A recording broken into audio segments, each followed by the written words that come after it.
Shalom. Ya, Shalom Aleihim Besem Hamasya. Selamat bertemu kembali dengan channel kita Kodrat Ilahi. Salam sehat selalu.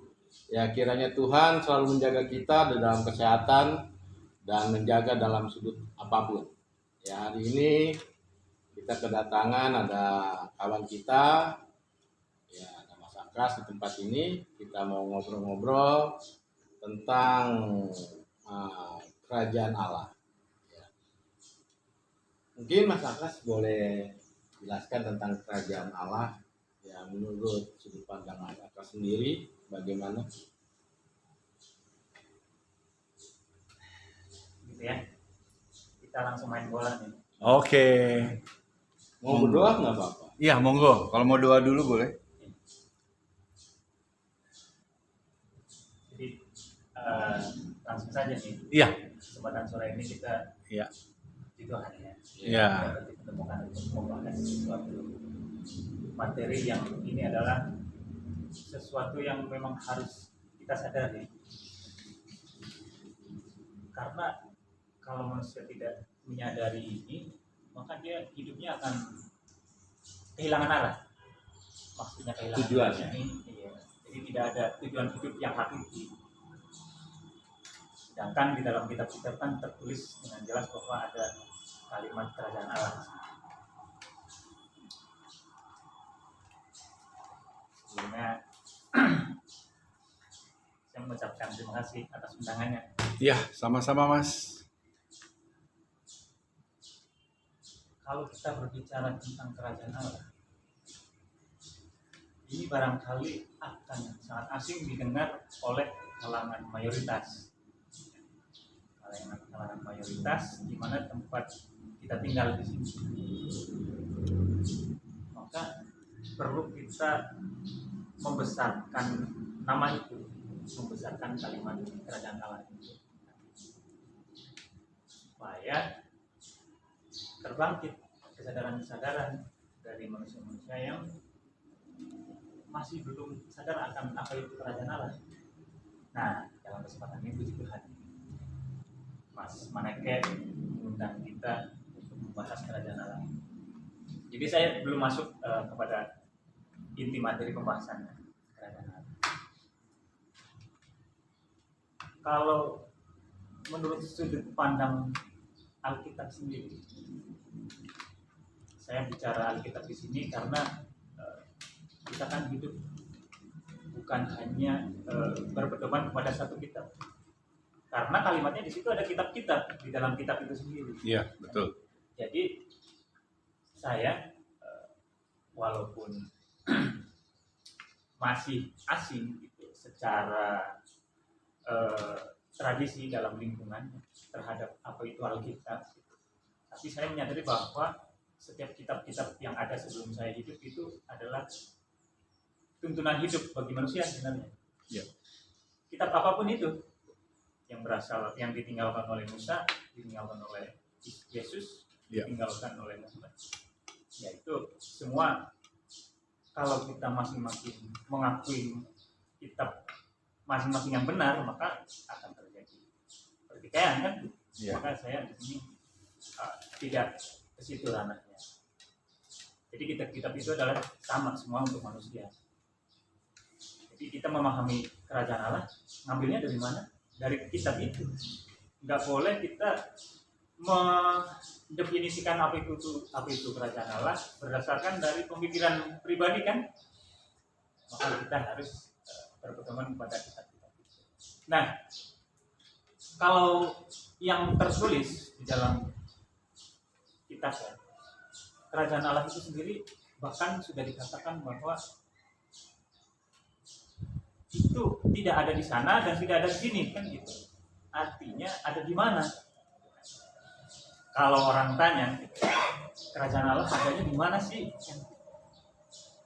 Maka sebenarnya kerajaan Allah ada di antara kamu kan gitu. Kalau disebutkan di dalam Alkitab, ada tertulis di dalam Lukas ayat pasal 12 ayat 20 sampai 21. Boleh Di sana dibaca. menyebutkan tentang keberadaan kerajaan Allah adanya di mana. Bahkan secara real gitu, atau secara tampak bentuknya kerajaan Allah itu seperti apa, manusia belum ngeh gitu, belum menyadari apa itu. Padahal ada di antara kamu, Tuhan menyebutkan begitu. Iya. Tapi kok nggak ngeh itu manusia.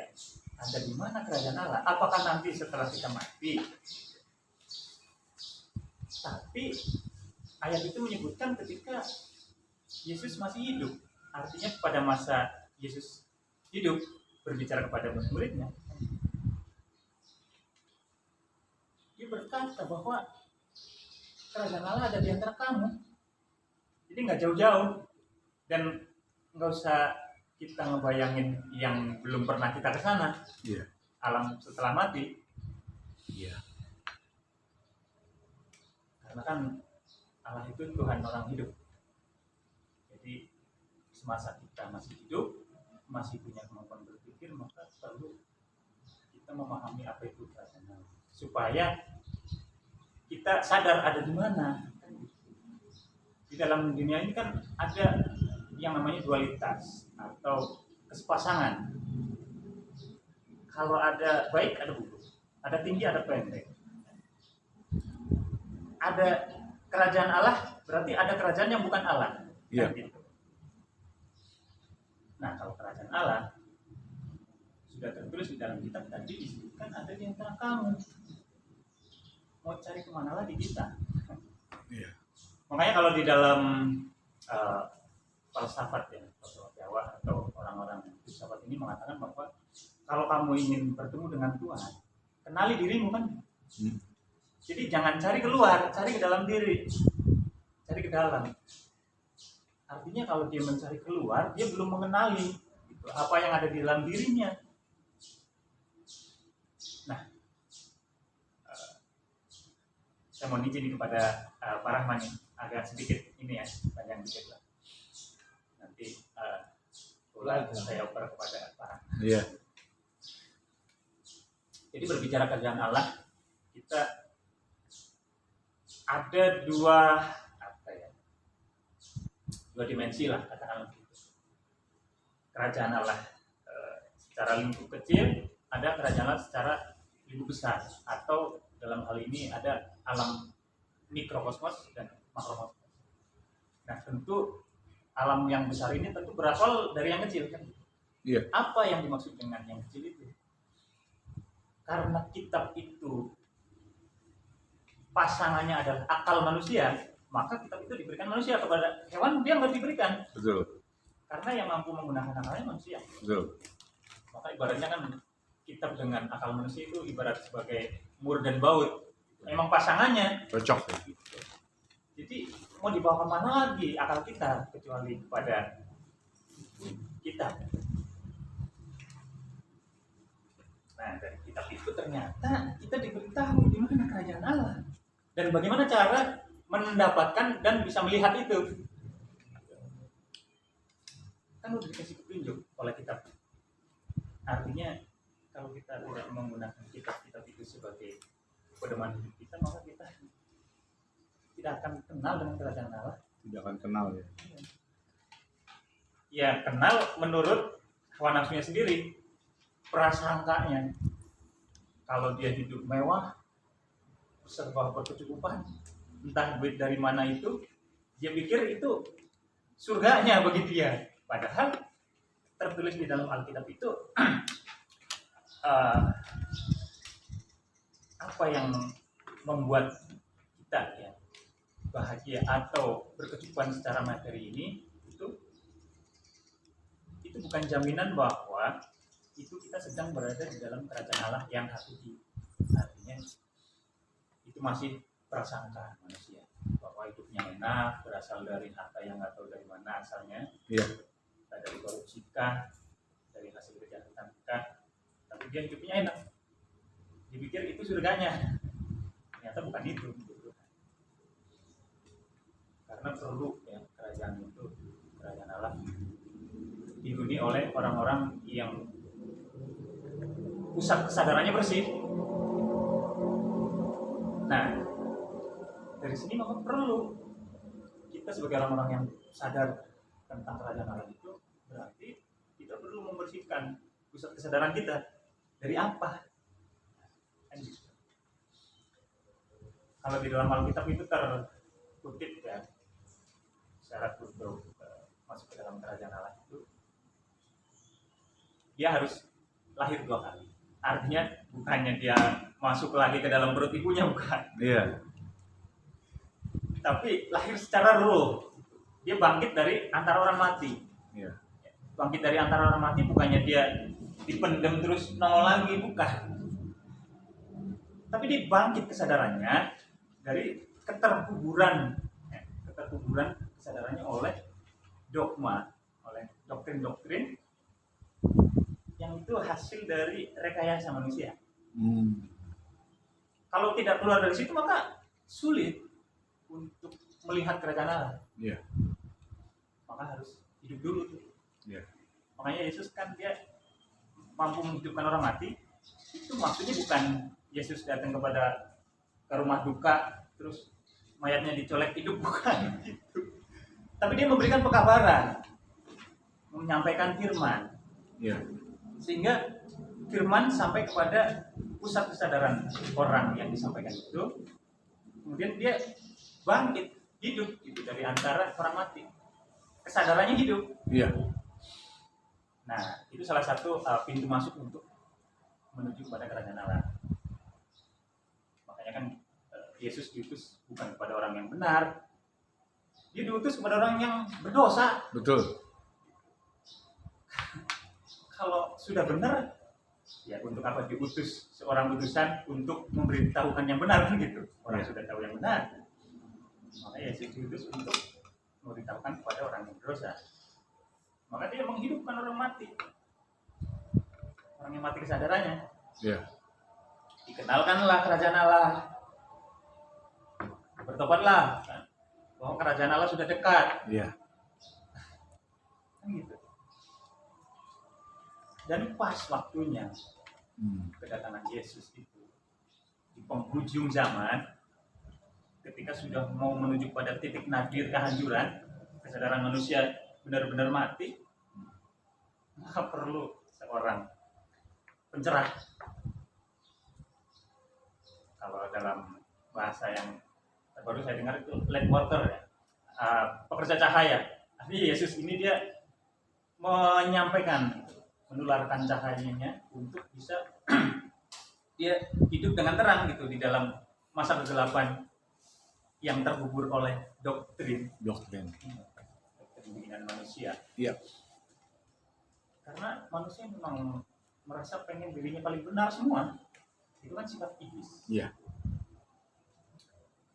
Nah, maka perlu kesadaran-kesadaran yang berasal dari iblis itu di dalam pusat kesadaran ini perlu disapu dulu, Dibersihkan ya. iya, bersihkan. Kalau dalam bahasa ungkapannya itu cuci otak. Nah, cuci otak itu kalau orang mainstream mendengar kata cuci otak itu kayaknya sangat menakutkan gitu ya. Iya. Kayaknya orang hipnotis gitu. Iya. Terus diberikan pemahaman-pemahaman gitu yang sifatnya itu dalam tanda kutip katanya cuci otak yang bagi mereka negatif. Padahal kalau kita ambil kata-katanya, mencuci itu kan membersihkan, positif. Ini membersihkan dari kesadaran-kesadaran yang berasal dari iblis itu di dalam pusat kesadaran. Iya. Itu syarat untuk masuk ke dalam kerajaan Allah. Nah, kerajaan Allah secara mikrokosmos ini, ya gimana lagi? Struktur tubuh manusia ini miniatur kerajaan Allah. Semua ada garis koordinasinya gitu. Ada kepala sebagai pengatur pusat kesadaran. Ada organ-organ yang diatur lainnya. Maka kan dikatakan ada segumpal organ di dalam tubuh manusia yang apabila organ itu baik, maka seluruhnya kan baik. Itulah pusat kesadaran. Ya, adanya di otak, di mana lagi? Nggak ada di tangan, nggak ada di kaki, kan adanya di otak. Iya. Itulah yang perlu kita bersihkan supaya Tuhan mau duduk di situ. Sehingga badan kita menjadi kerajaan Allah secara mikrokosmos ya. Iya. Yesus sudah menjadi kerajaan Allah dia. Dia sudah jelmaan Tuhan. Manusia jelmaan Tuhan. Karena kesadarannya sudah tidak lagi terikat dengan Dogma.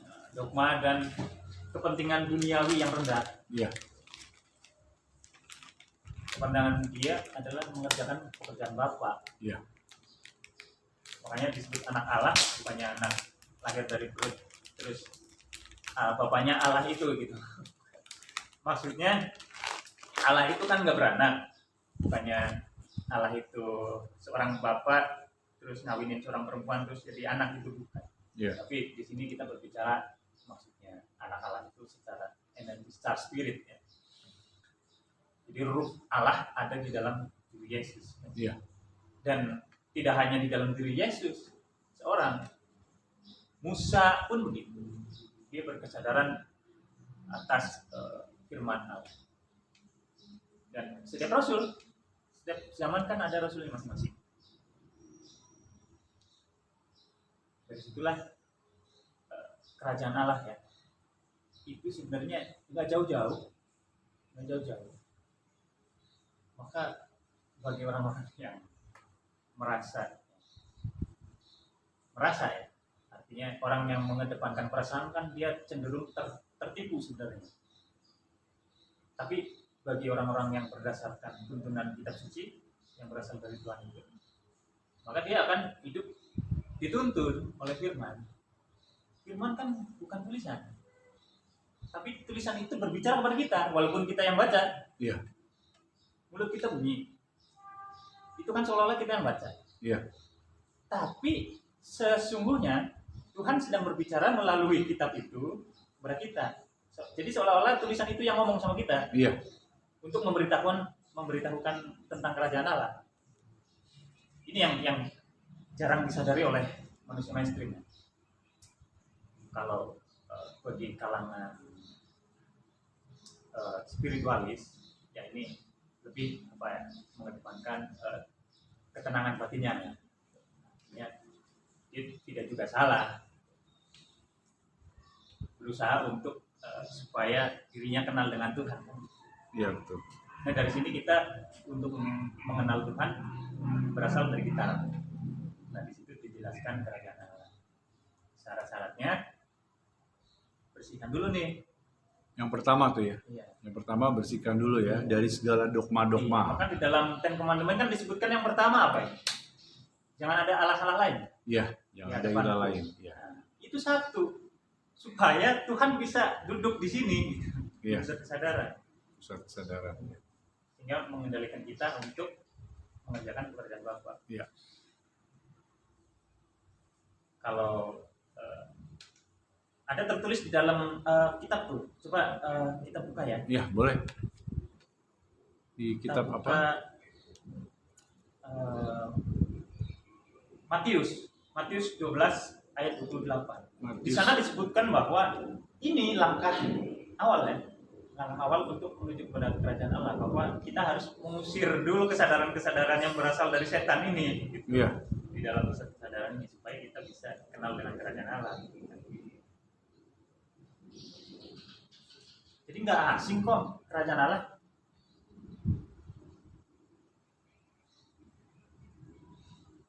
Oke, ada syarat yang lain, Mas? Itu yang pertama kan? Kalau coba dibaca deh, itu bunyinya apa ya? Oke, saya bantu baca ya. Matius 12 ayat 28 ya. Ya. Tetapi jika aku mengusir setan dengan kuasa roh Allah, maka sesungguhnya kerajaan Allah sudah datang kepadamu. Nah, itu dia. Kan itu pintunya, Iya, pintu masuk ya. kuncinya. Gitu. Betul, betul. Kalau kunci itu kita nggak pakai, ya kerajaan Allah bagaimana mau masuk? Bagaimana kita mau mengenal kerajaan Allah? Iya. Gitu. Maka sebenarnya ayat ini berlaku buat semua manusia yang mau memahami, Iya. yang mau mengenal apa itu kerajaan Allah. Iya. Tapi bagi setiap manusia yang sudah merasa kenal dengan golongan sendiri, ya silakan. Iya. Artinya kerajaan Allah itu berdasarkan rasanya sendiri.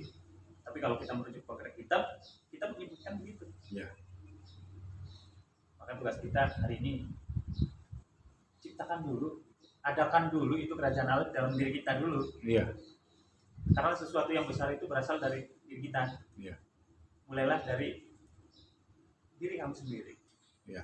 Kan Yesus mulai dari Yesus, kemudian Iya. dikabarkan kepada sahabat-sahabatnya. Iya. Sehingga masuklah dalam kerajaan Allah yang tadinya Musa hidup, ya, umatnya hidup di dalam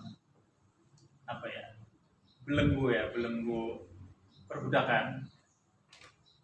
Ya kalau dulu kita lihat bayangannya perbudakan itu keras, kasar kan gitu.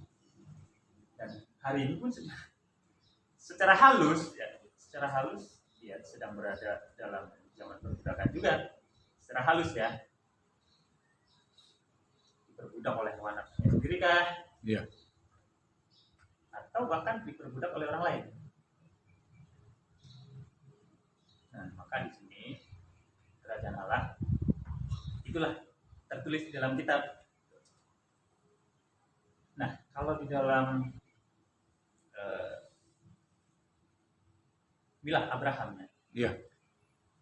Milah Abraham ini kalau orang-orang mainstream menyebut bahwa dia adalah satu sekte Iya. atau satu aliran baru atau suatu agama tertentu, bukan begitu.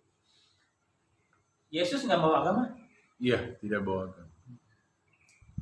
Jadi kalau kita masih berkutat dalam suatu agama, apalagi di dalam aliran di dalam agama, ya nggak bisa keluar dari doktrin buatan manusia. Maka kita perlu keluar dari situ, membuka diri untuk menerima bahwa kebenaran itu tertulis dalam kitab. Maka walaupun secara secara umum itu agamanya masing-masing beda-beda, tapi kitab-kitab masing-masing itu ya kitab manusia, bukannya kitab golongannya masing-masing. Maka kalau saya pernah dengar ada yang mengatakan bahwa untuk apa kamu menggunakan ayat yang ada di dalam kitab saya? Jangan otak-atik kitab saya kan gitu. Kata orang-orang yang gitu ya. Iya. Maka tidak perlu begitu. Kapan dia pernah bikin kitab? Ngaku kitab saya. Iya. Kan gitu. Iya. Ya, itu pola pikir yang salah. Artinya Tuhan memberikan kitab itu sebagai sarana petunjuk bagi manusia kan ya manusia yang mau berpikir saja. Kalau yang nggak mau berpikir silakan pilihannya. Nah, maka setelah pusat kesadaran kita sudah dibersihkan dari kesadaran-kesadaran iblis Iya. yang menuju kepada dunia yang rendah, Iya. kehidupan yang rendah. Maka kita akan diangkat, dinaikkan oleh Tuhan. Dikenalkan kerajaan Allah bagaimana sih?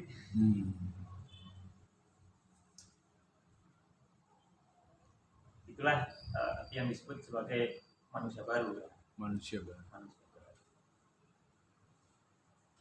Anggur yang baru harus ditempatkan tempat yang baru. Betul. Jangan ditaruh tempat yang udah usang. Iya. Nanti anggurnya jelek. Iya.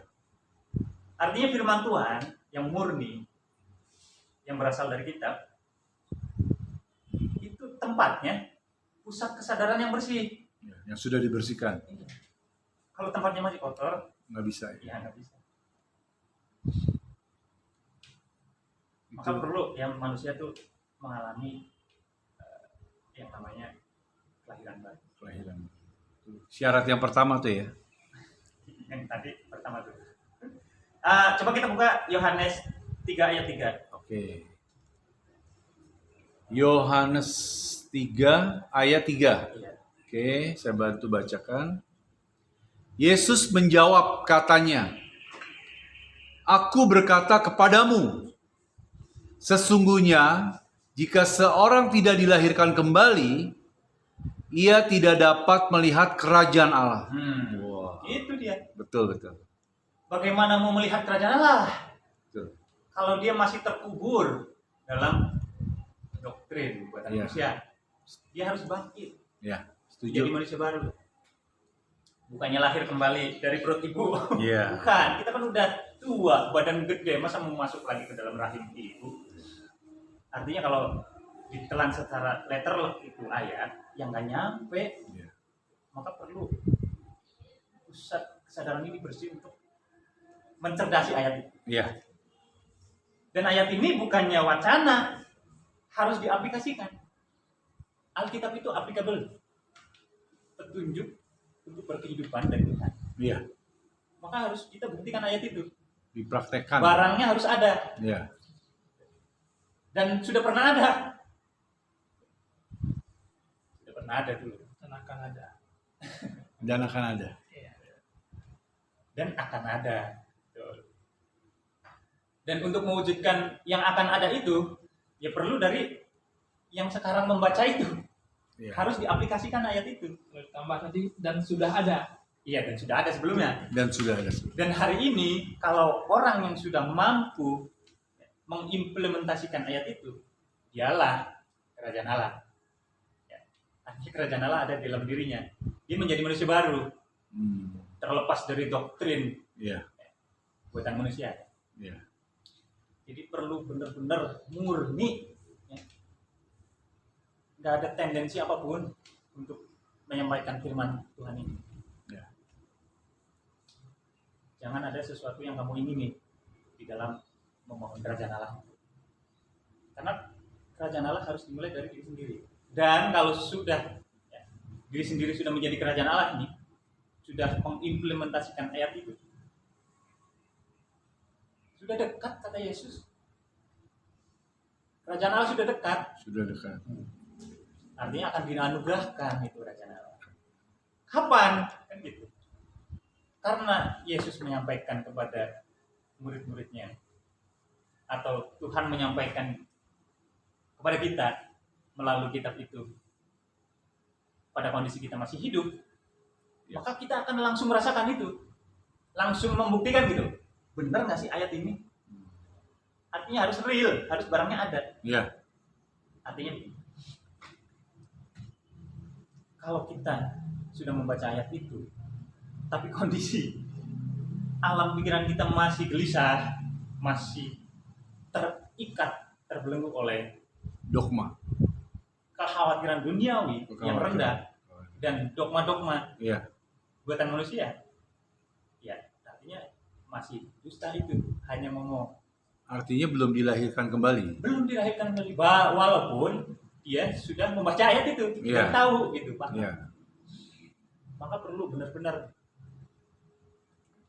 mengaplikasikan ayat itu Iya. total. Iya. Artinya bukannya juga kita menafikan keperluan hidup duniawi ya, karena kan fisik ini banyak. Iya. Perlu juga dimasukkan makanan-makanan fisik. Iya. Kalau itu tadi makanan ruh. Iya. Tuhan bilang itu adalah roti yang tidak beragi kalau tidak dicampur-campur tafsir-tafsir yang sesuai dengan keinginannya masing-masing. Iya. Itu namanya rage kalau udah ada campur-campur tangan manusia. Iya. Menurut supaya ini ayat enak buat dirinya sendiri, itu udah dikasih ragi, pengembang. Iya. Maka kita perlu mengkonsumsi roti yang tidak beragi. Kitab, ayat ada di dalam Alkitab itu. Bukannya roti kita beli di luar ya. Itulah yang dikatakan mukjizat ya. Yesus mampu memberikan makan kepada berapa? 5.000? 5.000 orang. Bukannya roti habis malah makin banyak. Iya. Yesus dari seorang diri dia makin banyak. Karena rotinya nggak berarti. Firman Tuhan yang murni Iya. dipakai, diimplementasikan. Maka kita harus perlu menjadi masing-masing ini mencontoh, karena setiap putusan dari Tuhan itu kan contoh buat manusia pada waktu hidupnya. Nah dari sini kita perlu menjadi mencontoh Yesus yang dulu sudah pernah ada dan sukses dalam penegakan kerajaan Allahnya itu. Musa pun begitu, dia sukses. Artinya rasul-rasul terdahulu sudah punya sukses story-nya masing-masing. Dan itu sudah tidak diragukan lagi. Maka kita kalau membaca Alkitab nggak perlu ragu. Walaupun dia dari agama tertentu, punya kitab tertentu, tapi di agama lain ada kitab tertentu juga yang sebenarnya ada firman Tuhan di situ gitu. Ya. Karena dia merasa alergi barangkali untuk membaca firman yang ada di dalam kitab lain agama itu, ya kehilangan kesempatan dia untuk mendapatkan roti yang tidak beragi itu, kehilangan kesempatan untuk mendapatkan firman Tuhan yang berasal dari kitab. Maka bagi saya setiap kitab-kitab itu ya itu dari Tuhan disampaikan kepada saya, maka saya perlu untuk menjadikan kitab-kitab itu sebagai pedoman hidup saya. Maka kita perlu membuka diri gitu. Orang-orang yang berpikir atau ulil albab kalau dalam bahasa secara bahasa tertulis ulil albab itu orang-orang yang berpikir. Kalau kita telusuri lebih dalam, albab itu asal katanya kan babun itu pintu. Artinya kita perlu membuka diri, membuka pintu kesadaran kita. Iya. Jangan menutup gitu. Iya. Kalau udah menutup diri yang kehilangan kesempatan untuk mendapatkan firman dari kitab-kitab itu. Tapi kita perlu membuka diri menjadi orang-orang yang ulil albab. Ulil albab itu orang-orang yang berpikir. Nah, itulah perlu membuka pintu kesadaran kita. Kalau udah tertutup, kehilangan kesempatan untuk mendapatkan yang menjelaskan tentang kerajaan Allah. Iya.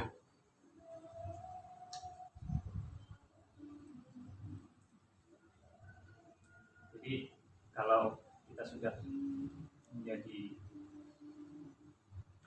manusia yang lahir baru secara roh, itulah manusia jelmaan Roh Kudus. Dan manusia jelmaan Roh Kudus ini dia berjalannya dalam bahasa ungkapan ini, dia berjalan sudah tidak lagi nempel gitu ke dalam bumi, artinya tidak lagi berkehidupan yang rendah. Makanya kan Roh Kudus itu digambarkan sebagai merpati, sayap, artinya makhluk yang bersayap. Iya. Artinya manusia yang berkesadaran Roh Kudus itu udah punya sayap tuh untuk naik ke atas, menolak gravitasi tarikan kehidupan yang rendah untuk mencapai kerajaan Allah. Itu dia. Makanya firman Tuhan itu digambarkan sebagai burung merpati, punya sayap.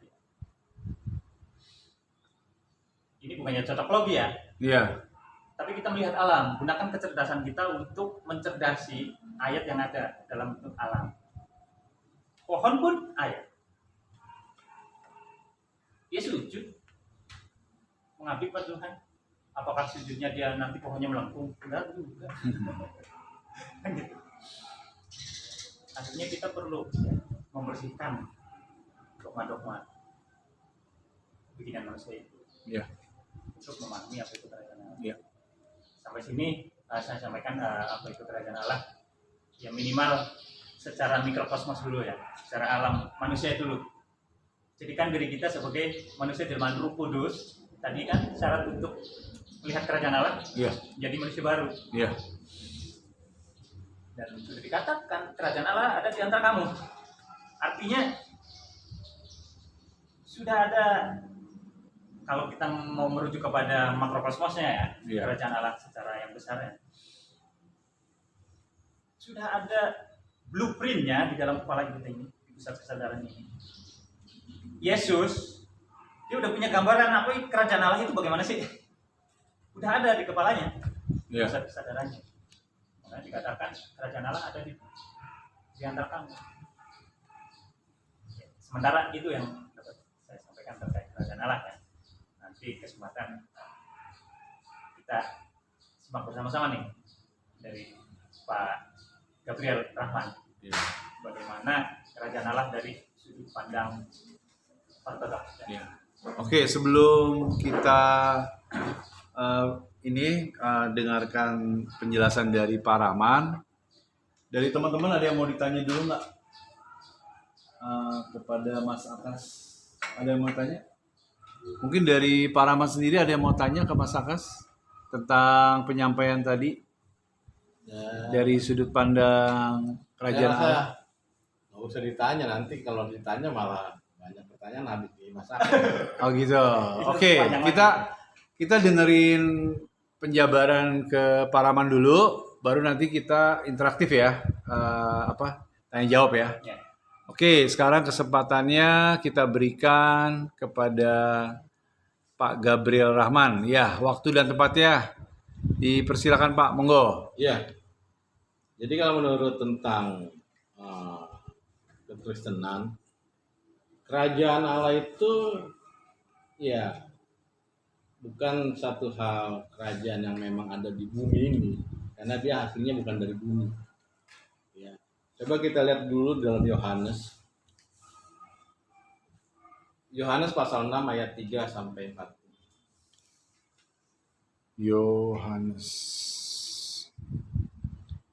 Yohanes pasal berapa?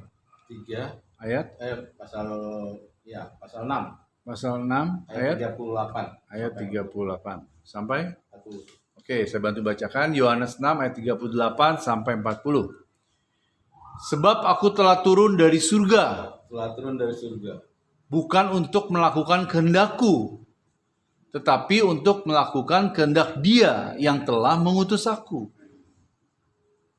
Ayat 39, dan inilah kehendak Dia yang telah mengutus aku, yaitu supaya dari semua yang telah diberikannya kepadaku, jangan ada yang hilang, tetapi supaya kubangkitkan pada akhir zaman. ya. Jadi kata utusan di sini konsepnya berbeda dengan utusan di Islam. Utusan di sini adalah satu firman yang keluar dari Bapa ke bumi ini. Ya. Yohanes pasal 1 ayat 14. Coba tolong bacakan. Yohanes pasal 1 ayat 14. Yohanes pasal 1 ayat 14. Iya. Firman itu telah menjadi manusia Firman itu telah menjadi manusia. dan diam di antara kita. Ya. Jadi konsep daripada kerajaan Allah yang dia bawa, ya, itu bukan di bumi karena dia aslinya bukan dari bumi. Yang masuk ke dalam tubuh manusia ya, adalah firman-Nya. Firman Roh Kudus dengan Bapa. Yohanes pasal 17 ayat 23. Yohanes pasal 17 ayat 23. 23. Sebab saya ulangi. Aku di dalam mereka Aku di dalam mereka, Yesus di dalam mereka, dan engkau di dalam aku, dan engkau di dalam aku. supaya mereka sempurna menjadi satu. Supaya mereka sempurna menjadi satu. Jadi ya konsepnya seperti itu. Ini satu lagi hal saya garis bawahi ya.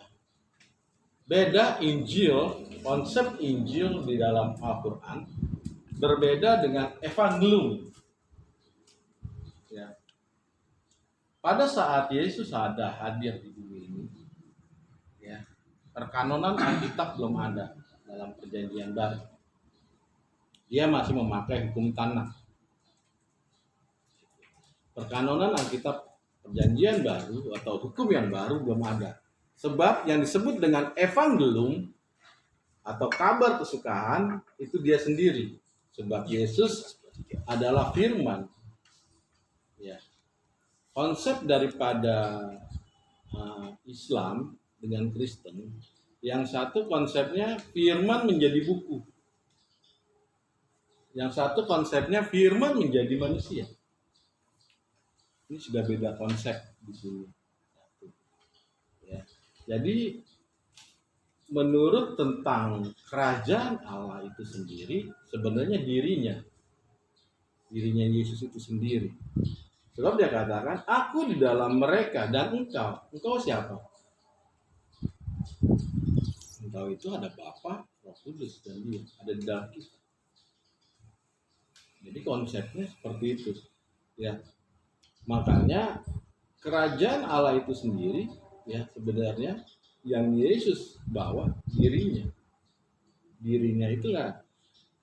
Kenapa dikatakan tadi di dalam Yohanes berapa yang Mas Akas kasih itu? Yohanes 3 ya. 3 ayat 3 ya.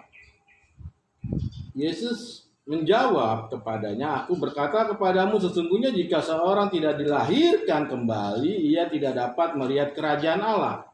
Ya. Kita lihat ayat selanjutnya, ayat keempat dan ayat yang kelima. Sebab ini konsepnya pembicaraan Nikodemus dengan Yesus. Nikodemus ini seorang ahli Taurat yang memang dipandang oleh orang Farisi. Dia ini imam. Jadi kalau dia harus dilahirkan kembali, dia ini punya jamaah banyak. Ya takut. Tapi bagaimana konsep kelahirannya? Coba kita lihat dalam yang keempat dan yang kelima. Yohanes 3 ya. Iya. Kata Nikodemus kepadanya, bagaimanakah mungkin seorang dilahirkan kalau ia sudah tua? Dapatkah ia masuk kembali ke dalam rahim ibunya dan dilahirkan kembali? Ya, ayat 5. Jawab Yesus, aku berkata kepadamu, sesungguhnya jika seorang tidak dilahirkan dari air dan roh, Dari air dan roh, ia tidak dapat masuk ke dalam kerajaan Allah. dia tidak bahasa. Dari air dan roh. Dalam bahasa aslinya dikatakan baptis. Nah, pada saat itu, ya, ajaran baptis itu yang Yesus lakukan itu bukan baptisan pertobatan. Itu ada tradisi mikwe, tradisi Yahudi, karena masih memakai hukum Tanakh, kitab Tanakh. Ya. Apa sih mikwe? Tentang kenajisan. Coba kita lihat, kalau nggak salah di dalam 1 Petrus, 2 Petrus 3 ayat 15.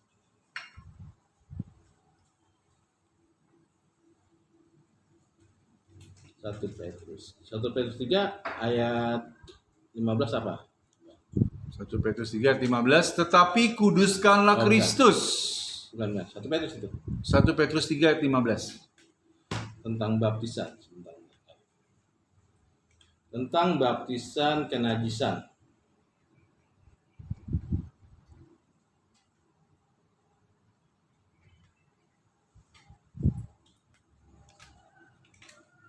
Satu Petrus ayat 21. 1 Petrus pasal 3 ayat 21. 1 Petrus 3 ayat 21. Iya. Juga kamu sekarang diselamatkan oleh kiasannya, yaitu baptisan. Baptisan. Berarti ada baptisan keselamatan. Terus Maksudnya bukan untuk membersihkan kenajisan jasmani. ada baptisan kenajisan. Yang Yesus lakukan, perintahkan di Nikodemus itu baptisan kenajisan, yaitu mikweh, yang dilakukan setahun sekali pada hari raya Yahudi. Ya, namanya hari raya Epifani. Di situ dilakukan tentang mikweh, tentang kenajisan. Dari apa? Dari tentang kenajisan. Imamat pasal 15 ayat yang kedua.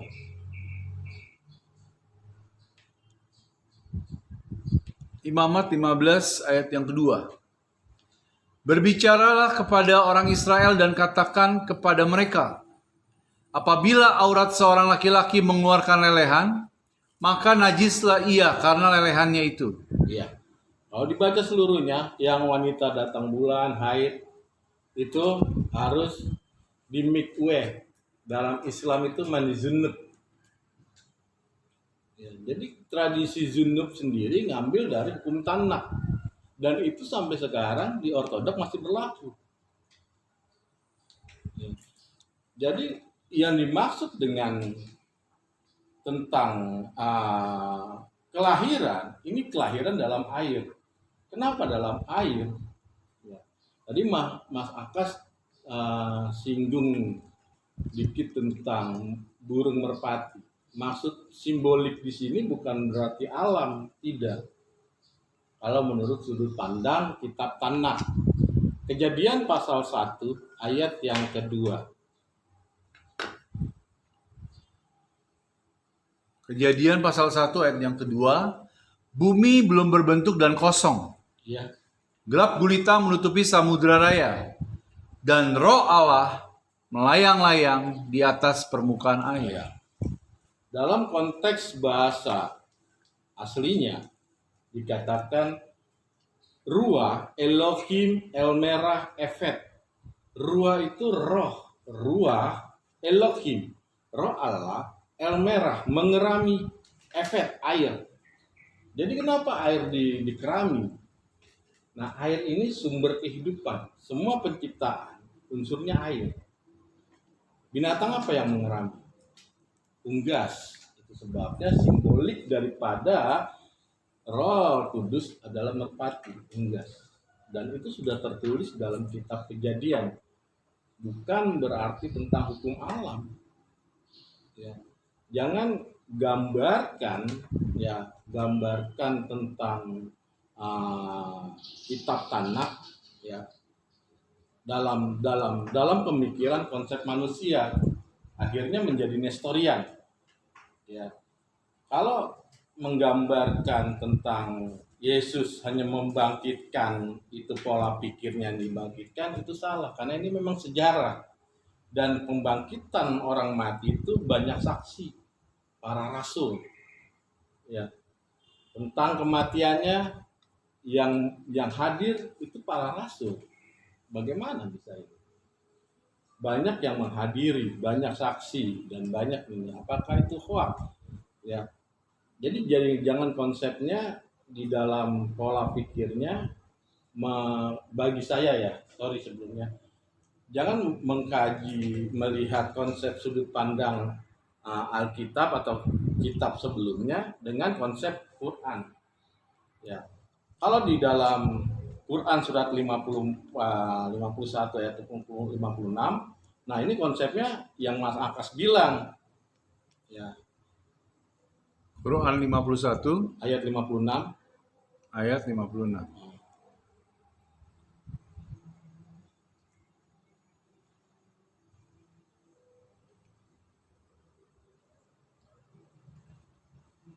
Surat Az-Zariyat ya, Iya. ayat 56. Dan aku tidak menciptakan jin dan manusia, melainkan supaya mereka mengabdi kepadaku. Dan apa? Wa ma khalaqtu jinna wal insa liya'budun.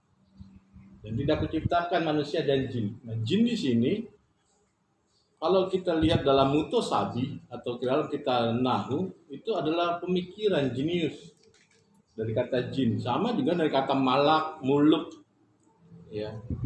Makanya konsep daripada Al-Qur'an ya, bagi saya berbeda dalam sudut pandang kekristenan.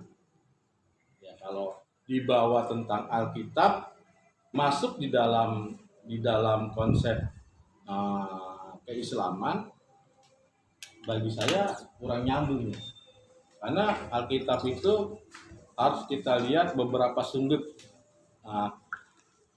Orang-orang Yahudi untuk dia menerjemahkan kitab atau dalam kitab sebelumnya atau sebelum ada yang kita tahu ada Alkitab, ya itu ada kitab Tanakh.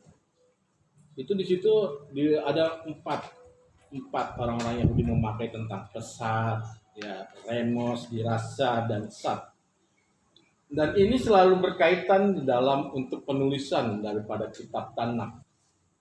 Ya, dia lihat cara eksposisinya, dia lihat tentang eksegesinya, dia lihat tentang sejarahnya, tradisinya bagaimana. Makanya apa yang dilakukan Yesus masih terikat dengan hukum Tanakh, tradisi-tradisi Yahudi. Yang dilakukan seperti itu. Nah, satu lagi di dalam Matius yang tadi Mas Akas bilang, Matius berapa itu? Matius, bentar. Matius 12 ayat 28. Ya, boleh bacakan. Tetapi jika aku mengusir setan dengan kuasa Roh Allah, maka sesungguhnya kerajaan Allah sudah datang kepadamu. Matius Matius 12 ayat 28. Matius 12 Ayat 28. ayat 28. Oke. Tetapi jika aku mengusir setan dengan kuasa Roh Allah, maka sesungguhnya kerajaan Allah sudah datang kepadamu. Kenapa sudah datang? Karena yang diutus pada saat itu adalah para rasul atau 70 rasul-rasul. Kita lihat di atas ayat ke-22.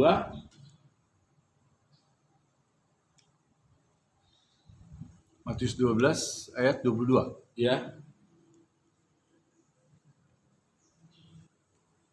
Kemudian dibawalah kepada Yesus seorang yang kerasukan setan, ya. Judulnya apa? Yesus dan Beelzebul. Beelzebul. Siapa Beelzebul? Beelzebul siapa? Beelzebul ini Lucifer. Ahli sihir. Lucifer. Malaikat yang diturunkan oleh Allah ke bumi. Ya, kalau dalam Islam boleh dikatakan rajanya jin. Ya, ini Beelzebul. Dan pengutusan ini adalah kalau dibaca ke atas ada 70 rasul. Dari utusan 12 rasul. 12 murid mengutus lagi 70 rasul. Nah, mereka ini sudah menerima tentang kerajaan Allah. Kenapa? Karena mereka sudah dilahirkan oleh air. Oleh mikueh tadi. Makanya ayat di sini kalau kita lihat peperangan antara Yesus dengan Beelzebul, dan ini berkaitan kepada kitab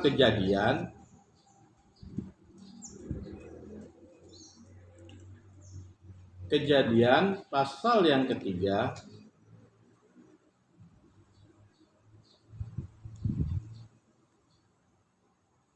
ayat 15.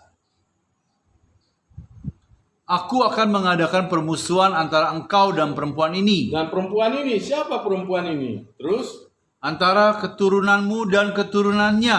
keturunanmu dan keturunannya. Lihat di atas tentang peperangan siapa? Malaikat Lucifer. Siapa keturunannya? Dan siapa keturunan wanita ini? Siapa wanita? Yang menginjak kepala ular.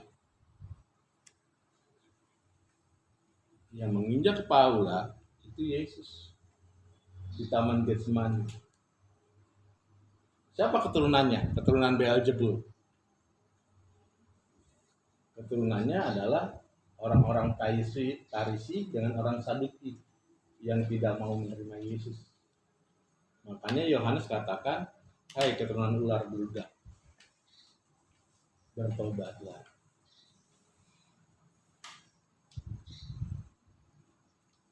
Jadi konsep daripada Alkitab tentang kerajaan Allah, ya, tentang kerajaan Allah itu berbeda dengan konsep yang apa Mas Akas ceritakan.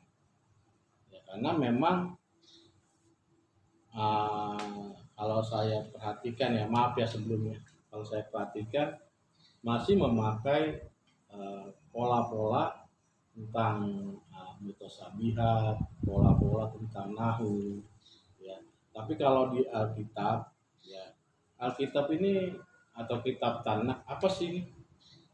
Ya, kitab Tanakh dan Alkitab ini apa sih sebenarnya?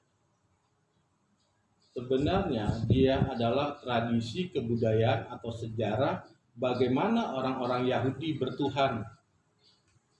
Jadi kalau mau melihat tentang orang-orang awal, orang-orang Yahudi, para nabi, ya seperti Abraham, Musa, ya itu, ya sejarahnya ada di dalam kitab Tanakh. Makanya untuk menjelaskan ini, ya harus menjelaskan juga tentang sejarah. Ini berkaitan semua, sejarahnya, semuanya. Ya. Makanya saya bilang, kalau Mas Akas bilang yang dijumpai Musa adalah Allah, ya karena mungkin ya pengetahuan Mas Akas seperti itu, tapi bagi saya enggak, karena tidak ada satu manusia pun yang bisa berjumpa dengan Allah. Yohanes pasal 1 ayat 18.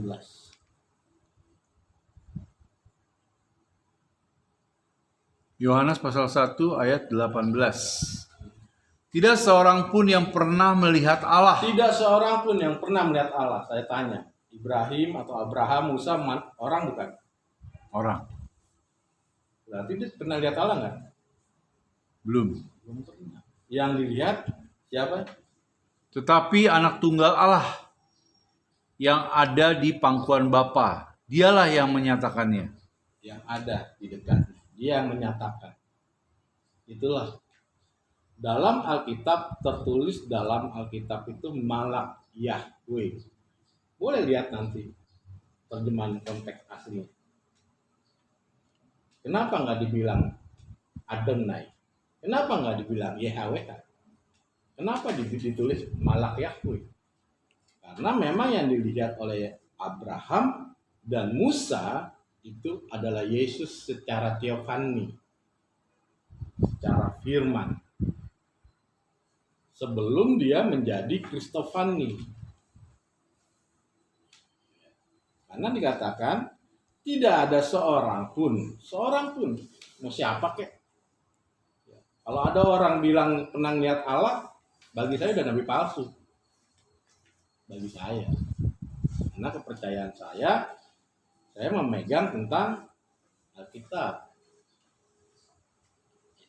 Tidak ada seorang pun yang bisa lihat Allah. Abraham, Musa, nggak bisa. Yang dilihat anak. Ya. Secara teofani, secara penampak. Bukan secara kristofani, sebelum dia menjadi kristofani. Ya. Itu pun untuk menjadi kristofani itu ada sejarahnya. Ya. Dan kita tidak bisa juga menjelaskan tentang hal itu karena kalendernya berbeda. Kita sekarang memakai kalender Gregorian. Sedangkan Yesus memakai kalender Julian. Ya, intinya konsep tentang kerajaan Allah, bagaimana kita menerima Yesus dan dilahirkan oleh air dan kenapa dengan roh? Karena memang kita diciptakan segambar. Allah itu roh dan manusia itu adalah manusia roh. Kita hanya transit kok di bumi ini, sebentar. Nanti kembali. Ya. Jadi bagi kekristenan, inilah yang saya bisa jelaskan tentang konteks kerajaan Allah. Jadi kalau kita bicara tentang kekristenan, ya kita bicara Alkitab, bicara tentang tradisi, bicara tentang kebudayaan, kita bicara tentang juga sejarah.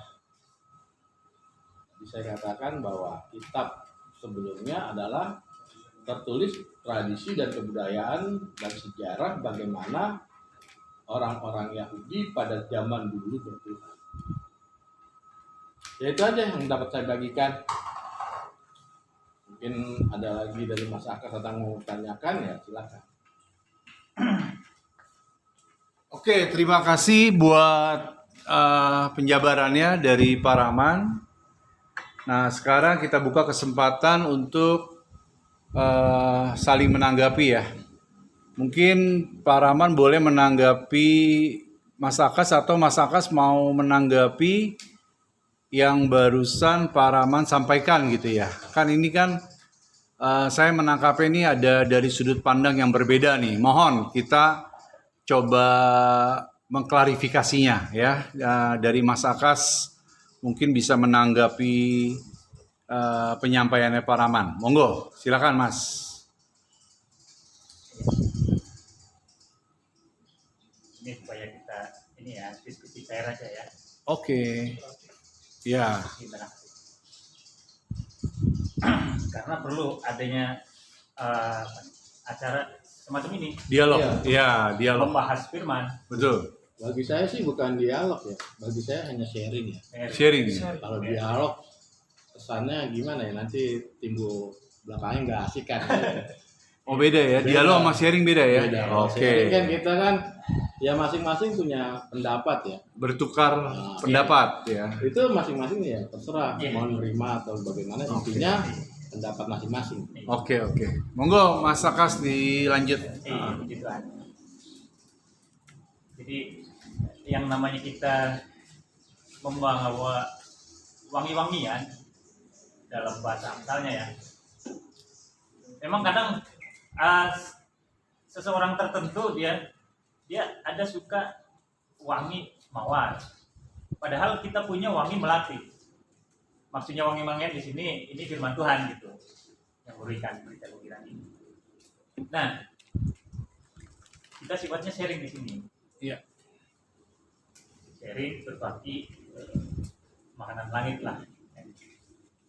Artinya kita lagi berbagi roti nih, berbagi roti yang Iya. berani. Makanya apa ya? Istilahnya bukan dialog ya, kalau kata para tadi. Sharing. Sharing. Oke. Berbagi roti lah. Berbagi roti surga ya. Iya. Monggo. Tidak berani. Nah, karena memang kita sebagai manusia tidak berhak sebenarnya untuk mentafsir-tafsirkan kitab, karena memang kitab suci itu sudah ditafsirkan oleh ayat yang lain gitu. Makanya ada yang namanya Dorbul Amsal, jadi ayat yang memukul kepada ayat yang lainnya. Untuk menjelaskan suatu ayat perlu ayat lain untuk dikenakan kepada ayat itu.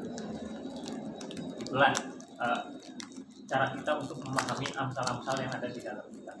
Salah satunya yang tadi kita bahas ya, kalau firman Tuhan diibaratkan sebagai roti yang tidak beragi itu kepala. Terus kemudian kalau firman Tuhan tadi dia turun kepada Yesus ya, ke atasnya seperti merpati, itu kan diamsalkan. Ya. Firman Tuhan diamsalkan sebagai merpati. Ya. Bukannya merpati itu firman Tuhan, bukan. Jadi memang perlu kesadaran kita untuk menembus ke sana. Ya, syaratnya memang harus membuka diri. Kita tidak menolak kebenaran. Karena bagi yang sudah menutup diri, maka kebenaran datang mengetuk pintu, dia tidak akan membukanya. Maka kita jangan menjadi manusia-manusia yang menutup diri. Nah, maka saya asik itu kalau membahas amsal-amsal di dalam kitab suci, karena ada nilai di balik ungkapan itu, dan itulah yang perlu kita dapatkan. Makanya kalau perumpamaan seorang penabur itu kan, firman Tuhan ini dia jatuh di berbagai tempat. Bagi orang yang keras kepalanya dengan doktrin masa lalunya, doktrin lingkungan kan, doktrin kehidupan manusia, ya dia bagai kalau firman itu jatuh kepada orang tersebut, itu seperti benih yang jatuh di atas batu. Maka dikatakan kan bahan bakar neraka, kalau ini ya, dalam tanda kutip, bahan bakar neraka berasal dari arang dan batu. Maksudnya apakah di neraka itu nanti ada batu dibakar-bakar gitu? Ya kan, ini bahasa amsal lagi. Artinya memang kita perlu membuka diri untuk memahami itu. Karena kalau kita sebelum dilanjut saya mau tanya, karena gini lah Kak, apa yang Mas bicarakan ini konsepnya Quran, bukan konsep amsal.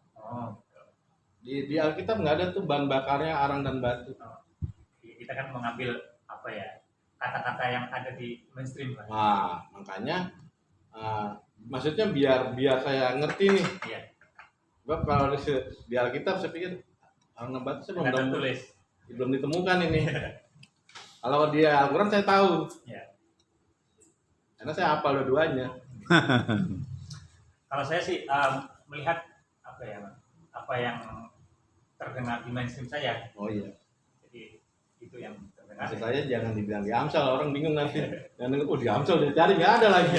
Artinya itu bahasa Amsal, gitu, bahasa utama. Bahasa Mutosadi lah. Bilang Mutosadi. Nah, lagi kita masuk ke dalam perumpamaan itu ya. Makanya ada tertulis di dalam kitab Amsal. Ada nggak kitab Amsal? Ada. Kalau Amsal pasal 1 ayat 6 itu dia bunyinya bagaimana tuh? Ada coba. Amsal pasal 1 ayat 6. pasal 1 ayat 6. Untuk mengerti Amsal dan ibarat perkataan dan teka-teki orang bijak. Nah, ini kan perlu kita bongkar. Ya, Teka-teki. ya, Makanya Yesus kan berbicara dengan berbahasa sandi lah. Supaya tidak terdengar oleh musuh kan gitu. ya, Pada masa hidupnya. Artinya bahasa-bahasa ungkapan, bahasa permisalan. ya, Dan untuk memahami Amsal-Amsal itu perlu kita kembali ke apa ya, asalnya. ya, Bahasa awalnya maksudnya apa sih? Kalau kita ditemukan dengan ayat yang menyebutkan itu firman Tuhan seperti burung merpati, maka kita perlu mengetahui karakter merpati. Kan gitu. ya, Jadi setiap makhluk ini punya karakter masing-masing. Batu punya karakter dia. Makhluk dia. ya, Makhluk bukan cuma manusia, hewan, tumbuhan. ya, Makhluk kan yang diciptakan. Yang menciptakan Kholik. ya, Nah, karakter itu kuluk. Inilah yang perlu kita dapatkan. Kuluk itu ada di antara Kholik dan makhluk. Ya, untuk mengenal Kholik maka perlu memiliki kuluk yang berasal dari Kholik itu. Ini bahasanya masih ini ya, belum mainstream ya. Maksudnya barangkali ada yang kalau mendengar masih perlu apa ya? Apa sih maksudnya gitu kan? Kuluk kan itu bukan bahasa umum. Nah, jadi setiap makhluk itu punya karakter, dia punya tingkah laku. Batu punya tingkah laku dia. Air netes di batu, ya lewat. Nah, terus kemudian merpati tingkah lakunya bagaimana? Dia punya sayap untuk menolak gravitasi. Dan tanpa gravitasi, burung nggak bisa terbang juga. ya, Karena sudah hukum alam bahwa ini udara ini tidak hampa gitu. Ada barangnya nih, cuma nggak kita kelihatan aja. ya, betul. Ya kalau kita amsalkan itu juga sebagai riuh apa tadi itu kata para riak, ruh angin. Makanya dia bisa hinggap, bisa tercabut, gitu kan. Angin bisa lewat saja, bisa menetap. Ya, Maka kita posisikan diri kita sebagai orang yang mampu menahan angin itu. Makanya orang kan dengan meditasi terus kemudian menahan nafas. Ini kita sharing aja ya. ya, Artinya apa namanya? Membicarakan hal-hal yang terlihat lah. Dan ada makna di dalam itu. Menahan nafas sulit orang, nggak semua orang bisa untuk menahan nafas itu. ya, Kebanyakan orang bernapas dia ya lalu saja, ya ibarat seperti ruh itu, padahal dia lewat gitu, tapi dia nggak mau menangkap ruh itu, ruh Tuhan ya, ruh berupa firman. Maka dia nggak dapet, nggak bisa meletakkan ruh itu ke dalam diri kita. Maka kita perlu istilahnya menahan nafas gitu kalau bahasa ini ya, supaya ruh itu kan angin tadi disebutkan ya. Nah, ini memang menarik kalau kita berbicara tentang bahasa-bahasa ungkapan Amsal perumpamaan ya. Kalau masih tidak mau menembus itu, makanya kan dikatakan juga nih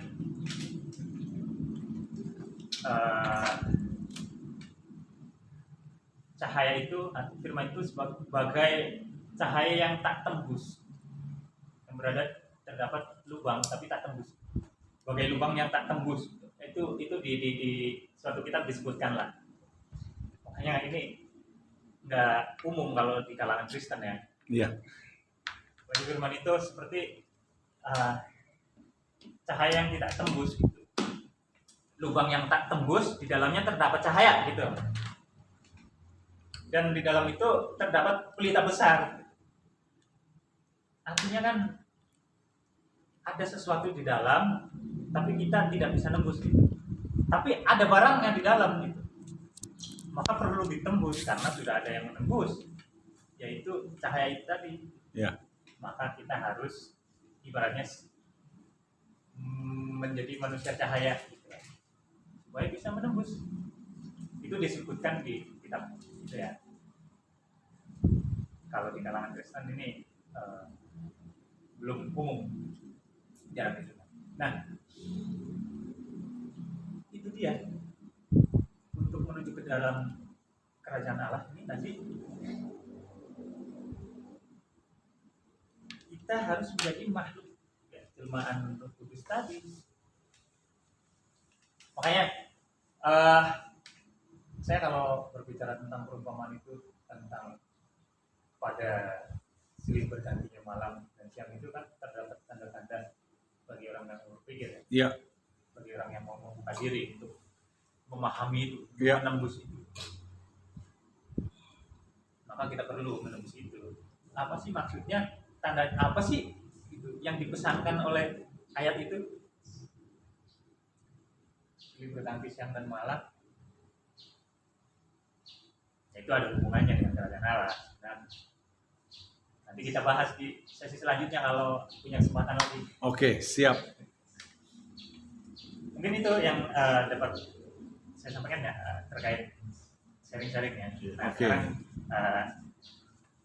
saya pengen dengar sharing dari Pak Rahman nih. Silakan Iya. Pak Rahman. Tadi konsep daripada firman Allah ya itu tidak ada tertulis sebenarnya di dalam ajaran Kristen tentang bahwa dia bisa cahaya menyulut. Di Iya. ajaran Kristen firman itu adalah Yesus itu sendiri. Nah, Ya. Yang dimaksud dengan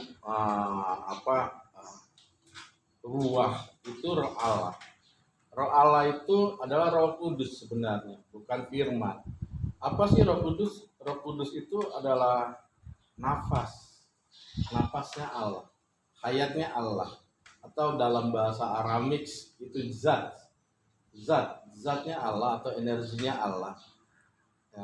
Kita lihat dalam Ayub pasal 33 ayat yang keempat. Roh Allah telah membuat aku dan nafas yang maha kuasa membuat aku hidup. Itu dia. Itu Roh Kudus. Makanya di Kejadian pasal 2 ayat yang ke-7. Kejadian pasal 2 ayat yang ke-7. Ketika itulah Tuhan Allah membentuk manusia itu dari debu dan tanah dan menghembuskan nafas hidup ke dalam hidungnya. Demikianlah manusia itu menjadi makhluk yang hidup. Ya, itu hayatnya, energi atau zatnya Allah. Nah, zat Allah ini sudah menjadi menjadi tiga hipotesis. Ya, itulah yang disebut tentang Roh Kudus. Makanya kerja dalam Keluaran pasal 6 ayat 4. Keluaran pasal 6 ayat 4 katakan. Keluaran pasal 6 ayat yang keempat. Bukan saja aku telah mengadakan perjanjianku dengan mereka untuk memberikan kepada mereka tanah Kanaan. Bukan Keluaran apa? Keluaran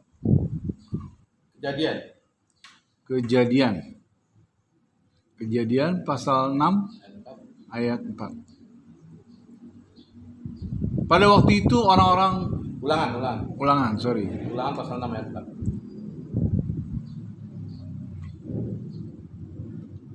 Ulangan pasal 6 ayat yang keempat.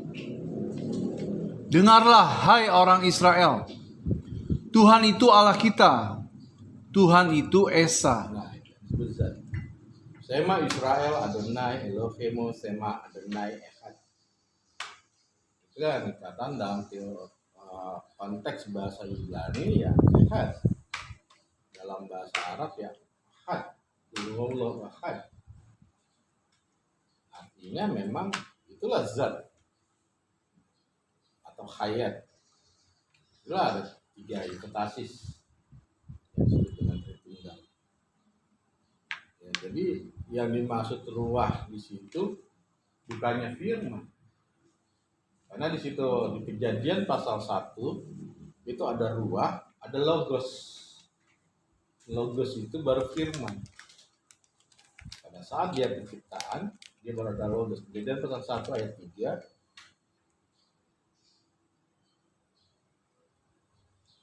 Kejadian pasal 1 ayat 3. Berfirmanlah Allah, jadilah terang.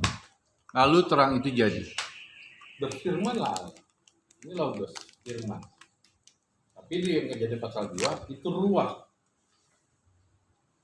Itu berbicara tentang roh Allah, tentang konsep ya Roh Kudus. Jadi jangan disamakan Roh Kudus dengan firman itu sendiri, karena beda hipotasis. Yang satu ada konsep, ada Roh Kudus, Kejadian pasal 1 ayat 2. Terus Kejadian 1 ayat yang ketiga sudah ada logos. Berfirman jadilah terang. Nah ini disebut dengan Tritunggal. Ya, Tritunggal itu dikatakan kenapa dipanggil Tritunggal? Ya, memang secara prinsip tidak ada di Alkitab tentang Tritunggal pengajarannya. Ini pengajaran bapak-bapak gereja. Tetapi Alkitab sudah menjelaskan tentang 3 hipotasis. Bapa, Anak, dan Roh Kudus. Ya, bisa dikatakan 3 pribadi, 1 kodrat, 1 roh. Makanya di dalam Kejadian pasal 28 ayat yang ke-19 dikatakan Matius pasal 28 ayat 19. Matius pasal 28 ayat 19. Karena itu pergilah, jadikanlah semua bangsa muridku, dan baptislah mereka dalam nama Bapa dan Anak dan Roh Kudus. Pergilah, jadikan semua etnis. Lalu baptiston nih. Baptiston ditenggelamkan. Itu enoma dalam 1 nama.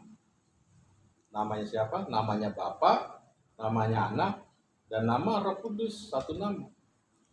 Pada masa itu adalah YHWH. Memang panggilan orang Yahudi untuk penyembahannya. Tapi zaman Perjanjian Baru, siapa namanya? Kejadian pasal 17 ayat yang ke-11. Kejadian Pasal 17 ayat yang ke-11. ayat yang ke-11. Haruslah dikerat kulit katanmu, dan itulah akan menjadi. Yohanes pasal 17 ayat yang ke-11. Yohanes pasal 17 ayat 11. Dan aku tidak ada lagi di dalam dunia. Dan aku, siapa aku? Yesus. Terus, Tetapi mereka masih ada di dalam dunia. tapi mereka, para rasul dan pengikut-pengikutnya. Dan aku datang kepadamu, Aku datang kepadamu, ya Bapa yang kudus. ya Bapa yang kudus. Peliharalah mereka dalam namamu. Dalam namamu, nama Bapa. Namamu yang kau berikan namamu yang telah engkau berikan kepadaku, Jadi, supaya mereka menjadi satu sama seperti kita. supaya mereka satu sama. Namamu yang kau berikan kepada aku. Berarti nama Allah itu sendiri, Yeshua HaMashiach itu sendiri. Karena dia dalam pengkajian orang-orang Yahudi dalam gematria, ya, kalimat huruf mati YHWH itu adalah kalimat tentang Yeshua HaMashiach. Makanya di Quran sudah dicatat. Sekolatim malaikatuhu ya Maryam bi kalimatim wajihan fi dunya wal akhirat. Yang lahir dari kalimat bi kalimatim, yang namanya. Siapa yang kasih nama? Padahal itu baru diprogram akan lahir. Yang kasih nama siapa? Apa Maryam? Bukan. Nama bapaknya Al-Masih satu namanya. Wajihan fi dunya wal akhirat, yang berkuasa dunia dan akhirat. Wajihan. Saya nggak tahu kenapa depan menerjemahkan dengan semoga. Nah, kalimat konteks bahasa aslinya wajihan, yang berkuasa. Jadi tentang Roh Kudus berbeda dengan Logos. Walaupun dia satu. Yang disebut Logos ya Yesus. Roh Kudus apa? Nafas, energinya Allah, hayatnya Allah. Ya, seperti Ayub katakan pasal 3 yang tadi, ya. Nafas yang maha kuasa yang memberi kita hidup. Itulah Roh Kudus, atau hayatnya Allah atau zatnya Allah. Jadi itu aja mungkin yang saya konsep dalam kekristenan ya, seperti itu. Jadi memang saya bilang kalau kekristenan diambil dari sudut pandang daripada ajaran lain itu nggak bakal bisa benar. Karena memang harus ada sejarah. Untuk kita mengerti kitab Tanakh sendiri ya, di dalam kekristenan ya kita harus bahas dulu tentang sejarah gimana, tentang konteks bahasa aslinya gimana. Semua punya kitab-kitab, punya manuskrip kok. Ya kan? Itu bukti sejarah di laut mati, gulungan kitab. Punya manuskrip. Makanya kalau mau belajar manuskrip, ya datanglah ke perpustakaan ortodok. Karena megang manuskrip. Iya.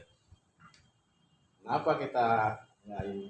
Kan saya bilang manuskripnya seperti apa? Walaupun orang bisa menafsirkan beda-beda, ya dengan pola pikirnya sendiri, kita belajar konteks bahasa aslinya. Dan kita megang tentang gulungan kitab sampai Quran. Berapa banyak Quran tulisannya berbeda, berapa negara kita pegang. Tapi saya tidak berbicara ke sana, kita bicara tentang kerajaan Allah. Makanya saya bilang tadi ya Mas Akas, kalau dilihat sudut pandang berbicara tentang kekristenan, ya kita berbicara tentang kekristenan harus melihat sudut pandang dengan kekristenan. Kalau Mas Akas lihat dari sudut pandang dari ajaran yang berbeda, ini nggak bakal bisa nyambung. Karena pasti bertolak belakang dengan pemikirannya, dengan sejarahnya pun bertolak belakang. Ya, tapi luar biasa lah, artinya teman-teman dari Mila Abraham ya mau belajar tentang hal sejarah.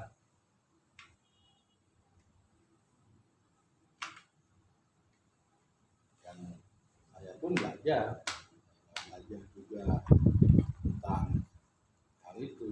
Semakin ini kan kita harus banyak belajar.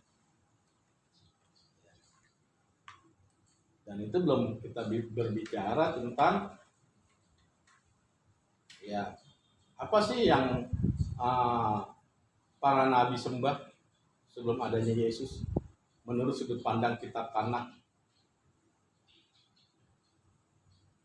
Karena menurut Al-Quran nggak mungkin ada. Al-Quran baru ada tahun 700-an. Harus memakai kitab di masa dia hidup, para nabi. Itu makanya saya bilang kemarin itu karena nggak bisa nyambung juga apa yang orang Kristen sembah sama dengan orang Yahudi sembah sama orang Islam sembah, ya itu bagi saya nggak nyambung ya konsepnya. Karena orang Islam nggak percaya YHWH, gitu. Nah orang Kristen sendiri masih ada mempercayai YHWH tentang Adonai. Nanti kalau dibilang, coba kalau Mas Akan mungkin kena bergaul dengan kita, coba orang Islam lain, YHWH siapa YHWH? Nanti bingung. Nah padahal itu nenek moyangnya penyembahan Yahudi. Ya sebelum ada Kristen dan sebelum ada Islam. Kan dia duluan nenek moyangnya. Nah saya bilang, percaya nggak tentang YHWH? Percaya nggak tentang ini? Kan enggak. Sedangkan di dalam gulungan kitab ditemukan ada tertulis YHWH. Ya mungkin itu aja ya saya bagikan tentang sudut pandang tentang kerajaan Allah ya, menurut kekristenan. Mungkin ada yang mau tanyakan ya silakan. Ya teman-teman, sekali lagi kita buka kesempatan bagi yang mau bertanya. Apakah ada acara? Bebas ya. Teman-teman ada yang mau ditanyakan? Barangkali dari saya barangkali boleh. Iya boleh, Mas Aga monggo. Ini karena topik hari ini tentang kerajaan Allah. Iya. Jadi supaya kita nggak melebar kemana-mana kan. Iya. Jadi kita bahas tentang kerajaan Allah. Iya. Memang kalau kita lihat di dalam Injil tentang kerajaan Allah itu seperti yang diungkap oleh Mas Akas tadi, oleh Pak Rahman tadi kan, masing-masing itu punya ayat untuk menguatkan Iya. pendapat. Betul. Masing-masing ada ayat untuk menguatkan. Betul. Dan masing-masing benar. Betul. Ini Tidak ada yang tinggal salah ya. Kita hari ini bagaimana cara memahami itu secara konkret. Betul. Secara konkret. Karena kan perjalanan, katakanlah misalnya perjalanan Musa dari dia nol, dari dia mendapat panggilan sampai tegaknya Yerusalem, itu kan satu kesinambungan perjuangan. Iya. Nah, ketika Musa berbicara tentang kerajaan yang akan dibangunnya, yang disebut tanah perjanjian nantinya, kan di tahap awal dan di tahap akhir itu kan pasti ada tahapan-tahapan perjuangan tuh. Iya. Kalau ketika mereka di Mesir, pasti Musa tidak mewajibkan mereka untuk ritual-ritual keagamaan, nggak ada di Mesir. Iya. Tapi berbeda ketika Musa berada di luar Mesir, di luar kekuasaan. Nah, kita lihat hari ini Yesus yang dibicarakan di dalam perjanjian baru adalah Yesus yang masih berada di bawah kekuasaan Romawi. Ya, Yesus beserta murid-muridnya, mereka itu hadir, yang banyak dibicarakan di dalam Injil itu, dalam keempat Injil itu adalah Yesus yang berada di bawah kekuasaan Romawi. Ya, otomatis ketika dia berada di bawah kekuasaan Romawi, dia tidak akan berbicara yang melanggar hukum Romawi. Iya. Ya, jadi makanya orang-orang ahli kitab, ahli Taurat pada saat itu sering menjebak Yesus dengan pertanyaan-pertanyaan. Kan kata Yesus, dia datang bukan untuk meniadakan hukum Taurat. Iya. Bahkan satu iota atau satu titik pun dari hukum Taurat. Iya. Dan siapa yang mengajarkan demikian, dia akan menduduki tempat yang paling rendah. Iya. Nah, atas dasar itu orang-orang Yahudi menjebak dia dengan perempuan yang berzina. Iya. Kan Yesus tadi tidak meniadakan hukum Taurat. Dibawalah perempuan yang berzina kepada Yesus. Iya. Di dalam hukum Taurat, pezina itu harus dirajam atau harus dilempar. Iya. Tapi apa yang dilakukan oleh Yesus? Apakah dia melempar? Tidak. Nah, karena ini adalah jebakan, Yesus tidak akan melempar, karena kalau melempar akan ada hukum di dalam hukum. Karena yang berkuasa pada saat itu adalah Romawi, Ya. otomatis yang berlaku adalah hukum Romawi. Ya. Tapi apakah Yesus menistakan hukum Taurat? Oh, tidak. Dia tidak menistakan hukum Taurat. Inilah ada kesinambungan perjuangan. Seperti Musa tadi yang saya katakan, di Mesir perlakuannya berbeda dalam menerapkan ayat-ayat atau firman-firman Allah. Di luar Mesir juga berbeda. Nah, tentang kerajaan Allah. Ada kalanya Yesus mengatakan kerajaan Allah itu seolah bersifat masih di dalam diri manusia, bukan dalam bentuk daulah. Tapi ada kalanya, kata Yesus, kerajaan Allah itu seperti yang dikutip di dalam di Lukas 22. Lukas 22 Ya, ayat 28 sampai 30. ayat 28 Sampai 30.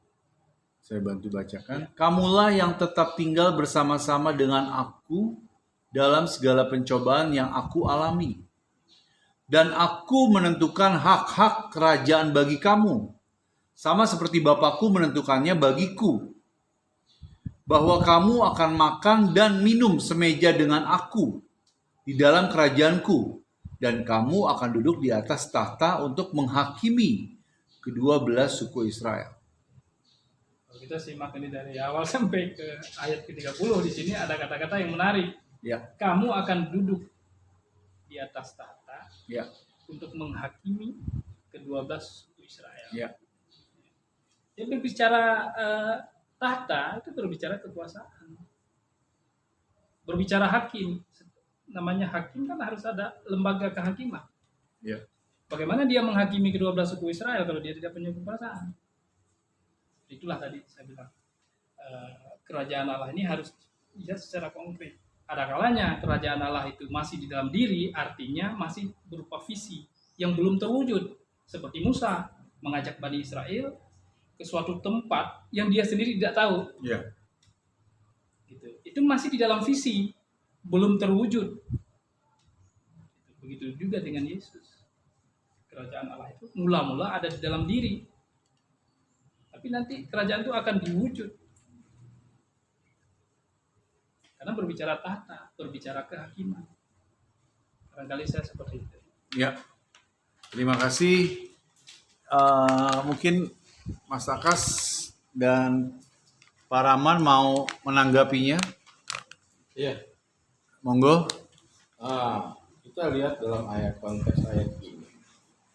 Ini percakapan pada waktu perjamuan malam sebelum Yesus diserahkan. Ya. Jadi di sini tentang tahta di sini, ya bukan tahta kerajaan Allah secara konkret seperti itu. Karena dikatakan akulah Alfa dan Omega. Artinya kerajaan Allah dia tidak pernah putus-putus. Ya. Kalau kerajaan secara konkret, dia bisa kalah, bisa menang. Kerajaan Allah secara rohani, ya dia selalu di atas. Karena dibangun secara roh. Hukum Taurat tidak bisa mengubah hidup manusia. Ya. Roma pasal 8 ayat 3. Roma pasal 8 ayat 3. Sebab apa yang tidak mungkin dilakukan hukum Taurat karena tak berdaya oleh daging, Tak berdaya oleh daging. Kenapa? Karena hukum Taurat itu hanya hukum jasmani. Jangan mencuri, jangan berzina, ya, jangan mabuk-mabukan. Bisa nggak orang?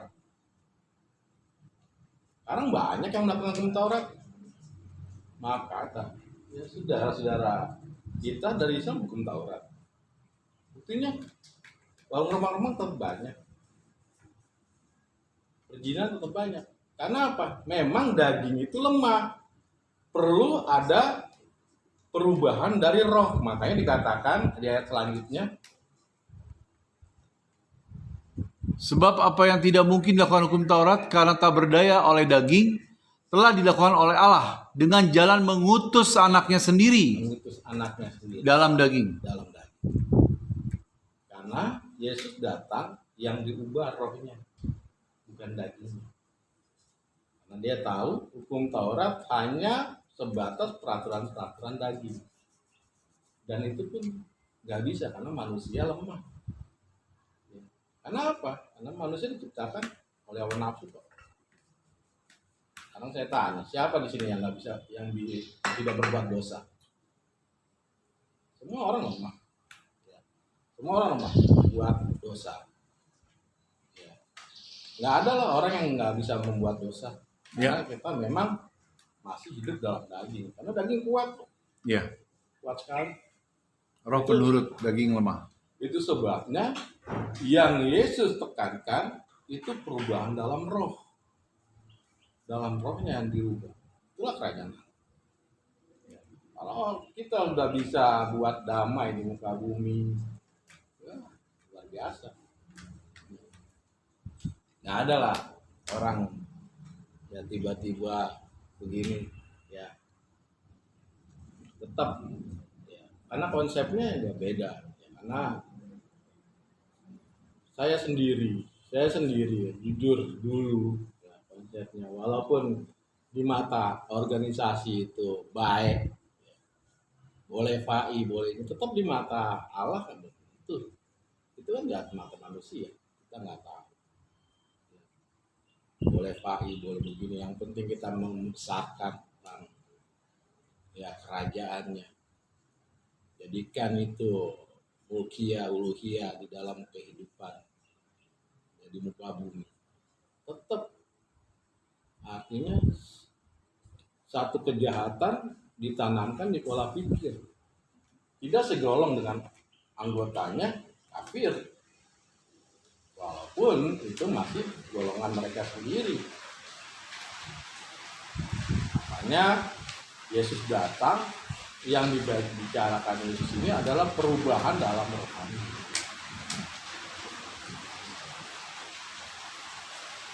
Jadi nggak bisa lah konsep tentang bagi saya ya bagi kekristenan dari sudut pandang karena kalau bicara ayat yang tadi ya ini panjang sekali karena ini bicara tentang roti beragi apa roti beragi kenapa roti tak beragi karena itu tradisi Yahudi. Ya, tradisi Yahudi adalah roti. Makanya dia katakan, ya Yohanes pasal berapa itu? Kita lihat dulu. Tentang ya, Yohanes pasal 6 ayat 48. Yohanes pasal 6 ayat 48. Akulah roti hidup. Akulah roti hidup. Yohanes pasal 6 ayat 51. Akulah roti hidup yang telah turun dari surga. Telah turun dari surga. Terus, Jikalau seorang makan dari roti ini, ia akan hidup selama-lamanya. Dan roti yang kuberikan itu ialah dagingku, yang akan kuberikan untuk hidup di dunia. kenapa dia bilang dia roti hidup? Karena orang Yahudi makanan pokoknya roti. Kalau nggak makan roti lemes. Iya. Sama kayak orang Indonesia. Nah, coba kita biasa makan nasi, walaupun makan mie ayam 2 mangkok tetap lemes. Belum makan nasi, jujur, ya kan? Karena makanan kebutuhan pokoknya roti. Itu sebabnya dia katakan, akulah roti hidup itu. Roti yang hidup harus lahir di rumahnya, makanya dia lahir di Bethlehem. Nah, Bethlehem itu dalam konteks bahasa asli itu Bet itu rumah, lehem itu roti. Jadi roti yang hidup harus lahir di rumahnya. Ya. Nah, kenapa ada roti beragi dan roti tak beragi? Itu tradisi Yahudi yang dilakukan ya setahun sekali. Setelah ada tradisi roti beragi, ada tradisi roti tak beragi. Setelah diadakan roti tak beragi, ada tradisi roti beragi. Besokan harinya itu tradisi memang ada kenyataannya ya jadi jangan dimukamatkan dan itu ya banyak saksi tentang kejadiannya dia riwayatnya dia kematian dia itu saksi-saksi mata ada ya bukan antara 1-2 orang dan malaikat saksi-saksinya itu saya bilang mah hoak. Dia ribuan orang kok. Ya, boleh kita lihat ya di dalam Yohanes kalau nggak salah. Yohanes pasal 2 ayat 22. Yohanes pasal 2 ayat 22. Kemudian sesudah ia bangkit dari antara orang mati, bangkit dari mati, bukan dia mati secara mutosabi, enggak, emang mati. Terus barulah teringat oleh murid-muridnya bahwa hal itu telah dikatakannya, dan mereka pun percayalah akan kitab suci dan akan perkataan yang telah diucapkan Yesus. yang telah dikatakannya sebelumnya setelah dia mati. Makanya dia katakan, akulah jalan dan kebenaran. Kenapa? Karena perkataannya benar. Sebelum dia mati dia ngomong, saya mau mati nih, pada hari ketiga saya bangkit. Manusia mana yang bisa ngomong kayak gitu kalau bukan dia ilahi? Ya, coba di dalam Lukas 24 ayat 46. Lukas 24 ayat ke-46. Katanya kepada mereka, ada tertulis demikian, Mesias harus menderita dan bangkit dari antara orang mati pada hari yang ketiga. Ya. Pada kitab sebelumnya sudah dituliskan, dan dia ngomong, saya akan mati, disiksa, di hari ketiga saya bangkit. Bukan arti mati secara mutosabi, dan itu banyak saksi, disaksikan para murid, para rasul, dan banyak orang. Apa itu hoax? Ya. Kecuali dia ngomong saya bangkit nih, siapa saksinya? Malaikat. Nah itu berarti saya hoax lah. Ini para rasul, para murid, dan banyak orang yang menyaksikan. Bagi saya itu bukan hoax. Itulah dia katakan, itulah kebenaran, itulah yang dibilang evangelium, perkataan yang benar. Maka saya bilang, jadi jangan dipandang sudut pandang Alkitab dari sudut pandang kepercayaan lain. Sulit. Harus memakai sudut pandang kekristenan. Sejarah dan konteks-konteksnya harus dengan kekristenan. Karena nggak nyambung dengan saya. Oke, kita masuk ke dalam sesi kesimpulan ya untuk dialog atau sharing kita untuk sesi yang pertama ini. Mungkin boleh dari Mas Akas dulu untuk ambil kesimpulan, Mas, untuk sesi yang pertama. Monggo. Nanti dilanjutkan untuk ambil kesimpulan dari Pak Rahman untuk sesi kita yang pertama ya, mengenai kerajaan Allah dilihat dari sudut pandang Mila Abraham dan dilihat dari sudut pandang gereja ortodoks atau konsep kekristenan. Monggo Mas Akas. Ya. Kita masuk dalam kesimpulan untuk sesi yang pertama. Ya, baik. Terima kasih atas kesempatannya. Puji Tuhan ya, tadi kita sudah banyak membahas firman-firman Tuhan yang tertera di dalam kitab. Yang hari ini temanya adalah kerajaan Allah. Ya. Dari diskusi atau Sharing. Ya. sharing kita pada kesempatan kali ini dapat kita tarik kesimpulan Ya. mengenai pemahaman atau bagaimana kita memahami makna kerajaan Allah Ya. dari sudut pandang kitabiah. Ya. Jadi dalam memahami makna kerajaan Allah ini kita perlu perlu tujukan kepada alam gitu memang, karena memang kerajaan Allah itu harus konkret, bukan hanya suatu cerita di dalam kitab yang nanti bisa jadi dongeng gitu kan. Nah, dari diskusi yang kita lakukan tadi, yang saya sampaikan bahwa untuk kita mengenal kerajaan Allah, memang lagi-lagi salah satu caranya adalah kita meniadakan dulu tuan-tuan lain di dalam pusat kesadaran kita, seperti tadi disebutkan ya. Ya. Nah, Kemudian setelah itu kan kita menjadi manusia jemaah Roh Kudus. Itulah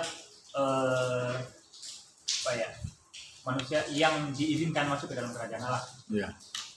Lahir baru. Kita harus lahir baru. Ya bagi kita semua, mari kita membuka diri untuk menyadari bahwa pemahaman-pemahaman yang sebelumnya sudah bergerak di dalam kesadaran kita itu adalah doktrin-doktrin bikinan manusia yang sama sekali tidak ada hubungannya sebenarnya dengan kerajaan Allah itu, karena misinya lain. Visinya itu lebih kepada hanya angan-angan. Maka dengan melihat apa yang tertulis di dalam kitab-kitab itu, mari kita gunakan dengan bijak. Ayat-ayat yang tertulis dalam kitab-kitab perlu untuk kita aplikasikan, perlu diimplementasikan, karena dia belum genap kalau baru sebatas tulisan di dalam buku ya. Sebab kan firman tadi dikatakan oleh Pak Rahman, dia apa tuh? Firman tidak menjelma menjadi buku ya, tapi dia menjelma menjadi manusia. Iya. Ya, maksudnya di sini kita harus menjadi manusia jelmaan Roh Kudus melalui firman-firman Tuhan yang ada di kitab itu. Kita implementasikan ayat itu, maka kita akan menjadi ayat juga nanti. Artinya kita sebagaimana Musa dibicarakan oleh umat setelah Musa lah. Musa dibicarakan oleh Yesus katakanlah di dalam kitab ya. Nah, itu pun kita sekarang perlu mengimplementasikan ayat-ayat itu. Dan itu yang dapat kita lakukan. Tidak juga kita memaksakan, kalau tadi disampaikan oleh Mas Agam bahwa Musa pun dia memberlakukan hukum yang ada di dalam kitab itu di Mesir berbeda dengan di luar Mesir, karena di dalam Mesir itu masih dalam suasana belenggu perbudakan. Makanya Musa kan mau membebaskan perbudakan. Nah, memang tugas kita hari ini adalah sebagai manusia-manusia yang sadar ingin membebaskan manusia dari perbudakan hawa nafsu, perbudakan dari doktrin yang bikinan manusia, kemudian ya perbudakan kehidupan yang rendah. Karena untuk mencapai kita naik ke langit dalam hal ini, maksudnya menuju ke dalam pemahaman yang menyatu menjadi manusia Roh Kudus itu, kan dia tempatnya tinggi, nggak di tempat yang rendah itu. Iya. Maka kita perlu melepas itu, melepas kepribadian atau karakter-karakter lama yang itu berasal dari bisik-bisikan iblis. Iya. Gantilah dengan Roh Kudus supaya Tuhan bersemayam di dalam pusat kesadaran kita dan mengendalikan kita untuk melakukan pekerjaan Bapa. Apa sih pekerjaan Bapa? Ada hubungannya dengan kerajaan Allah itu. Iya. Sebenarnya Tuhan ingin mengajak kita melihat kepada kerajaan Allah yang konkret. Itu saja. Mari kita buka kesadaran masing-masing. Iya. Ya, mungkin kesimpulan yang dapat saya sampaikan terkait kerajaan Allah sampai sini dulu ya. Iya. Nanti dalam sesi berikutnya kalau ada pembahasan yang lain, ya kami siap. Ya. Ya. Sekian, terima kasih. Ya, terima kasih Mas Akas. Sekarang sebagai penutup, saya berikan kesempatan buat Pak Rahman ya untuk ambil satu kesimpulan juga. Kerajaan Allah menurut sudut pandang ortodoks atau konsep kekristenan. Jadi biar kita semuanya dapat lebih mudah untuk mempelajarinya. Monggo Pak Rahman, disimpulkan. Ya, jadi sebenarnya tentang konsep kerajaan Allah itu hanya ada konsep di dalam kekristenan, tidak ada di kitab-kitab lain. Ya, saya belum pernah temukan tentang kerajaan Allah di kitab-kitab lain selain daripada di Evangelium atau di kitab Tanakh. Jadi kesimpulannya, ya, kalau kita mau berbicara tentang kerajaan Allah dari sudut pandang kekristenan, ya kita pakai sudut pandang kekristenan. tidak bisa dengan dasar-dasar atau dalil dari kitab-kitab lain. Karena kekristenan nggak bisa diambil dari sudut pandang dalam kitab lain. Sama juga dengan kepercayaan kitab lain, saya bawa tentang sudut pandang kekristenan juga nggak mungkin bisa bertemu. Ya, jadi kalau kita mau berbicara tentang kerajaan Allah, ya, lebih baiknya kita melihat dari sudut pandang kekristenan. Karena hanya kekristenan tok yang memang berbicara tentang kerajaan Allah. Di kitab-kitab lain belum pernah saya temukan tentang kerajaan, berbicara tentang kerajaan Allah. Ya. Jadi itu aja ya kesimpulannya. Ya saya juga berterima kasih buat teman-teman kayak Mas Agam, Mas Gas, mau silaturahmi ke tempat ini. Ya intinya ya kita di sini menjalin persaudaraan. Amin. Ya, menjalin persaudaraan dan kita menjadi satu studi banding dalam pengetahuan. Yang semakin kita mau banyak belajar ya kita lebih tahu lagi. Ya. Intinya mungkin nanti next time kalau kita ya, Tuhan izinkan lah kita ketemu, kita ada sharing yang lain yang kalau memang kita mau bicara tentang kekristenan, kita mau bicara tentang keislaman atau kebudayaan atau kehinduan, ya bagi saya pribadi tolong letakkan dalilnya, biar kita lebih enak ngobrolnya nggak ngalor ngidul. Artinya, oh saya ada dalilnya begini dalam ininya begini, atau kita mau bicara tentang keislaman juga nggak apa-apa. Ya, kebetulan juga saya sedikitnya ngerti lah keislaman atau kebudayaan juga nggak apa-apa. Jadi lebih enak itu. Jadi atas dalil-dalil itu ada dasar-dasar tertentu dalam sejarah maupun dalam eksegesi tentang Injil itu sendiri, ya kita bisa memahami oh begini loh tentang kerajaan Allah. Oh begitu. Ya mungkin itu aja kesimpulan dari saya. Ya. Dan terima kasih buat teman-teman semua sudah mau luangkan waktu kita mau sharing di tempat ini. Ya. Saya yakin ada satu hal yang memang unik untuk kita dapat bicarakan. Ya mungkin teman-teman di luar sana belum memahami tentang hal ini. Kita banyak belajar. Ya itu aja yang dapat saya simpulkan. Oke, terima kasih buat semuanya. Semoga sharing kali ini bisa membuat kita untuk tambah mau belajar lebih lagi ya, untuk coba kita gali firman Allah dari berbagai sudut pandang ya. Oke teman-teman, saya ucapkan terima kasih buat Pak Rahman dan Mas Akas ya. Sampai berjumpa di sesi selanjutnya. Oke, shalom. Waalaikumsalam.